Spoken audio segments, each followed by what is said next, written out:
Hi, for today's teardown, the famous Soviet 55M or 129CHS Doomsday clock.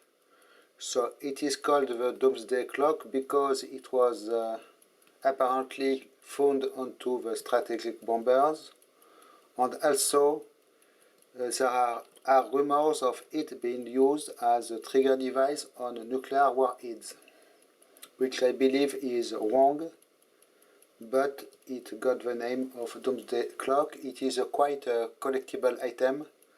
There are a lot of them available, but they are collectible. They were still produced a few years ago. They have been made for a long time, and it is actually a World War II clock design that was copied to do this clock. I got mine on eBay for 80 euros, which is a very good deal because the price can go pretty high on these devices.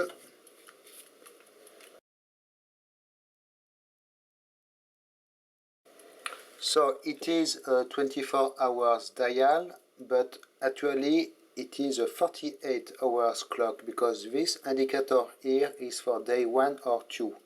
So it can count up to 48 hours. We have a second indicator here. We have alarm needle here. Very old school, typically aircraft clock and old school clock needles here.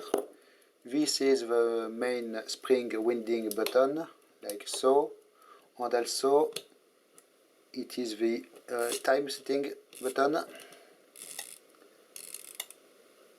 which will stop the mechanism actually when you set the time. This is the alarm setting button, which will hide the second indicator and will only work counterclockwise.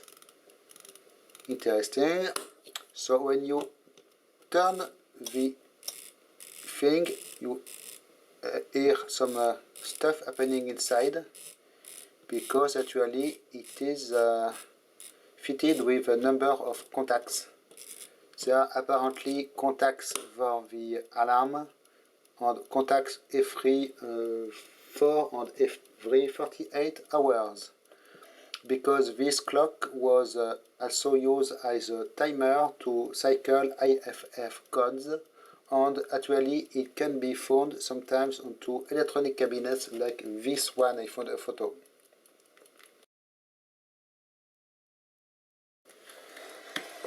So on the back we have a big connector. Here is the model number in Cyrillic, 129 CH letter and S. 27 volts for the heater element inside, because we have a big connector at the back, and I happened to find the schematic. So you have contacts for the heater element for cold weather with thermostat, and also you have contacts for the different features, alarm, contacts for the buttons position it seems, and contacts for the 4 and 28 hours. So yes, the connector cap here is a totally water bottle cap. I found that sometimes they have a correct diameter and they can fit. Given how hard to find are the proper connector caps, I do not have enough, so it is a replacement I found. Sometimes it requires grinding a little bit the thread, but it works, and I prefer this than having a damaged connector. So big connector here. I was lucky enough to find in my stock a matching connector, so we will test just the 4 hours function. Contact. So these connectors you have to push, you have to turn the ring, push again, turn the ring until the end. It is the better way to insert them. So I have my multimeter here in ohm meter. continuity tester even, and if I it works directly, it will trigger apparently every 4 hours, so it should, yes, it was at 12 and at 16. Next should be at 20. Yes. 24. Yes, as you can see, it is working. Okay. I remove this connector. So the case is made of die-cast aluminum. There is a rubber seal here, and you can find on eBay quite easily stands, desk stands to fit them. Either this model or the other more regular model of Soviet clocks. Maybe I will order one and put it somewhere on display. So for now, all what we have to do is having a look inside. It will be quite quick, in fact, because I will not take it apart completely, obviously. It is a working clock, but just show you the contents. So it is quite straightforward to open it. You have just to undo every screw you see.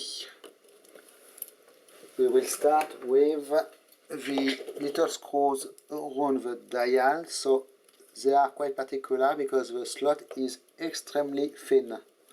So you have to find a super sharp screwdriver for it. It is one of my sharpest, maybe this one. And really, I was quite worried about having problem with these screws, and they are particular shape, probably not easy to find as a replacement. But I managed to undo them with no damage just after removing the paint in the slot with a cutter tip.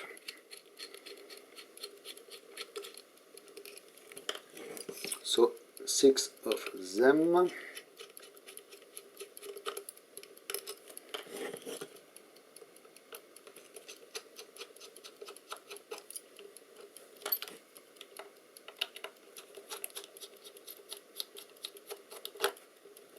When it is done, you have to undo the 4 little nuts around the connector.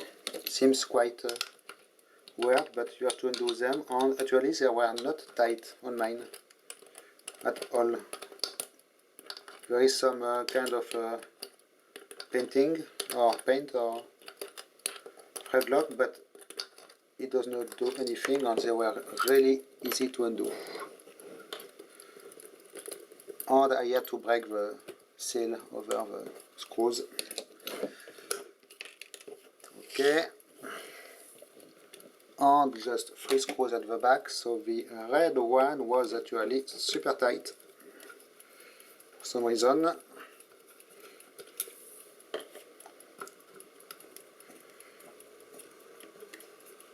So we will now access the super delicate clock mechanism inside.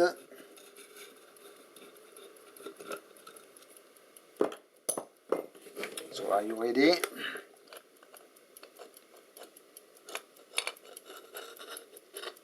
Okay, the case has just nothing inside, and here is the mechanism.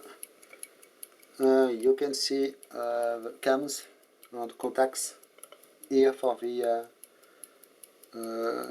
timing contacts features. This element here with this is the heater on the bimetallic thermostat. And you can see the mechanism, quite nice brass gears, advance or delay setting here. It seems to be quite alright, this clock, works quite good. And all your regular clock stuff as the main wheel here, main spring timing thing. I am not a clockmaker, so and not sure of the exact words. More contacts here, as you can see, regular Soviet Teflon coated wires inside this. Here probably the mainspring. You will wind when turning like this. Yes. And it is also quite a straightforward mechanism, as you can see. Quite well made, very strong. Big teeth on the gears, and it is all. So I can maybe actuate this. Yes, it will go in line with the other gear here. So actually it seems, yes, it is only secured now to the front by the two buttons. If I remove the button, it will allow to undo completely the mechanism, which I do not want because it should give access to the needles, which are super delicate. But you get the idea. So, very old school clock mechanism. Ah, look at this, I have a date code here. Apparently January 79 and 66644, which might be a serial number, not matching the serial number on the dial, by the way. Okay, so I will put this back together before anything bad happens.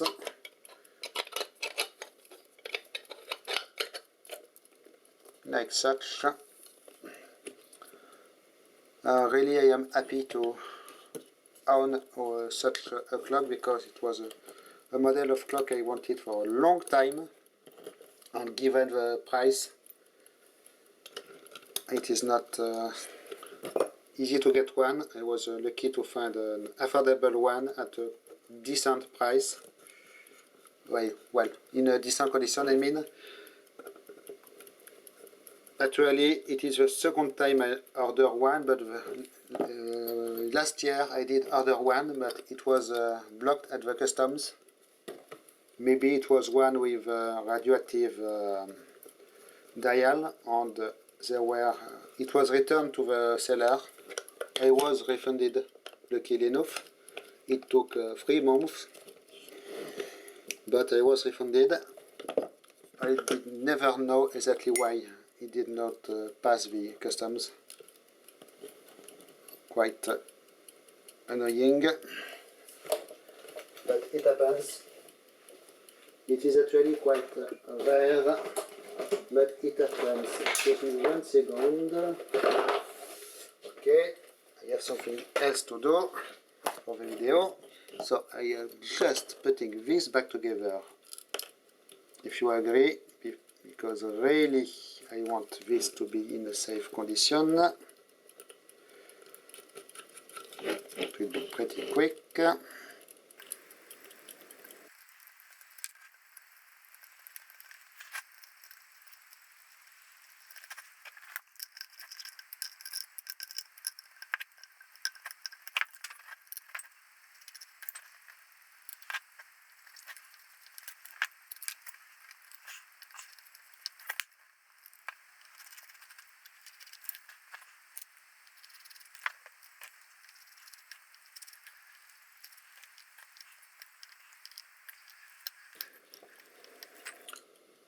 Okay, so one last thing. Radioactive or not? Some people said in the comments of the previous video about this, it was radioactive. So first I will demonstrate what is a radioactive indicator. This one has radium. Quite fun because it is written beware, the screws are metric, but they do not tell beware, it is radioactive. Not extremely, but you can see on my master one dosimeter. It will click at least.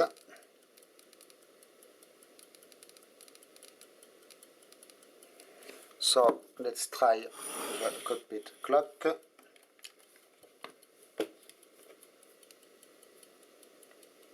You can see nothing. We will just have background radiation, probably somewhere around 0.10 to 0.20 microsieverts. So no radium in here, but it is fitted with very nicely working phosphor paint actually. Maybe I can demonstrate to you like such. Excuse me, I need to shine some extra light at it. So I do it again. I just expose it to my bench light a little bit more. And I do it another time.